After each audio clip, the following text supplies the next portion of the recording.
Don in London, hello. It's April 3rd, 2010. My video is all about recovery from addiction to either substance or behaviour, or substance and behaviour in my case as well. And from convivial and joyful to sad, rejecting myself as much as anybody rejecting me, self-harming through drink, and unable to stop. 24/7 drinker, out on the streets, and nowhere to go. That's what it took me to, and along those 35 years, two pretty good careers, successful in many ways, in ways which I never really understood, because I never really understood life too well. I was always trying to be the best I could, and for me that meant what was the next thing I could do to fix me and the people around me, and the job I did, and the relationships I had, and what next material thing could I get to make my life feel better. So I had a basic misunderstanding about my emotions and misunderstanding about my worth. I didn't know how to value myself, which also meant I probably overvalued or undervalued other relationships as well, and never got to a place of balance where I could just be happy in this one moment we really have, the moment of now. So what's helped me get sober one day at a time and stay sober one day at a time? The story includes family, friends, professionals, you name it. I went there seeking help and not really understanding. A lot of the time I did not want to stop doing something which I considered to be my best friend, and that was drinking alcohol. But I do still fix in some ways. Coffee, and I still smoke, and I know I ought not to. It's not about should, could or want. I ought not. So I'm far from perfect. But these days life works a lot better if I don't drink on a daily basis. That's my primary addiction, alcohol, and my behaviour in tandem with it as life went along, work, relationships and collecting. So materialistic, a marketing person's dream. How do I keep sober these days? Well, it wasn't down to me. I had a lot of help, family, friends, community, professionals, and then ongoing, once I was detoxed and I started to feel life again, raw emotions, was the fellowship of AA, Alcoholics Anonymous. And I realised there were a bunch of people who went to fellowship meetings who were sober. They didn't drink a day at a time. I didn't believe them. I thought they were lying. I thought after a month or two I'd be able to go back to safe drinking. Or 6 months they would open up a new type of fellowship. There would be some inner sanctum where it was safe to drink again. All I found was people just kept keeping sober, and then they lived their lives and keep on living their lives one day at a time. And somehow, having left the obsession of drink behind, other things start to come to balance, a balance in my outlook. And where I share here, I don't speak for AA, never can, never will. It's full of unique, authentic people who speak for themselves where they choose. And there are other people who speak about fellowship and what it means to them in meetings, or on radio, or on videos. It's a personal choice. So my personal choice is to say, I'm in recovery, and without the benefit and help and support of people who have learned wisdom how to be sober, I wouldn't be here. I know that. So it's dramatic, and my story is not unusual.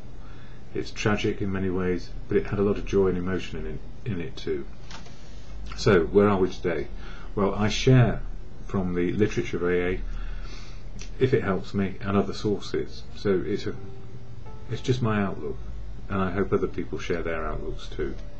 I share the AA preamble on this card, and also something about the 12 steps of AA, 12 steps of action for individuals to help change our attitude, my behaviour.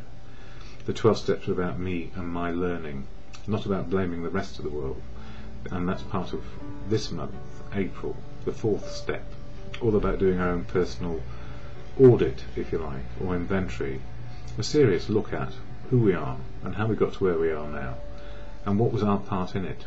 not the part of other people, although that impacted because we have resentments and fears about what happened to us and why we drank in the first place.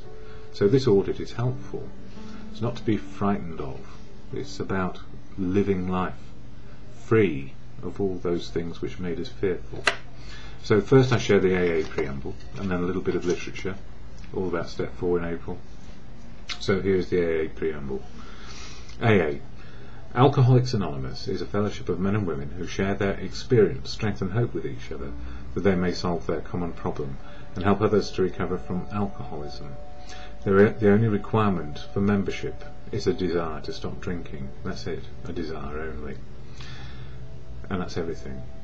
There are no dues, or fees for AA membership. We are self-supporting through our own contributions. AA is not allied with any sect, denomination, politics, organisation or institution, does not wish to engage in any controversy, neither endorses nor opposes any causes. Our primary purpose is to stay sober and help other alcoholics to achieve sobriety. Wonderful. And I've mentioned the personal inventory, which reads, made a searching and fearless moral inventory of ourselves. Moral meaning the good and the bad of us. And sometimes we don't like to look back, but it's useful to do it. If we do an audit and understand where we've come from, and understand why, the moral inventory, the assets and liabilities we have along the way, we can build on the ruins, if you like, rebuild. And that's the gift. And one of the things we try and do in sobriety is sort out our emotions, what's happening, and be more aware of what is going on for us in the moment of now, our spiritual connection to reality. So spiritual, if anybody asks you, is the ability to cope with now. Well, that is what I have found, and it's agreeable to me. So I can't be a guru, I can only be as good as my spiritual moment, and we all have those all the time. That's how it works. So the emotions we deal with, the primary ones on a daily basis: fear, joy, love, sadness, surprise, anger. We can fear life, be joyful about it, love people around us and be loved back. Sadness comes as life offers. Surprise, sometimes it works, life days. And anger, when things upset us. And underneath all that there are lots of words, and I've got a 6-page document which I pulled off the internet this morning, and it tells me a lot about fear, joy, love, sadness, surprise and anger. And that's what the moral inventory is really about, sorting out our feelings and understanding our emotional base based on the moral things that have either happened to the good of us or the bad of us. And it says here in the daily reflections, this one page a day, all about step 4 in April, accepting our humanness. And this is what it says: we finally saw the inventory should be ours, not the other man's.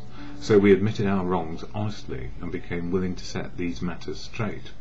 So it's not about what other people did to us, it's what happened to us and our part in it, how we reacted and responded. I drank a lot, and it got the best of me, and I harmed myself, and more. It goes on to say, why is it that the alcoholic is so unwilling to accept responsibility? I used to drink because of the things that other people did to me. Once I came to AA, I was told to look at where I had been wrong. What did I have to do with all these different matters?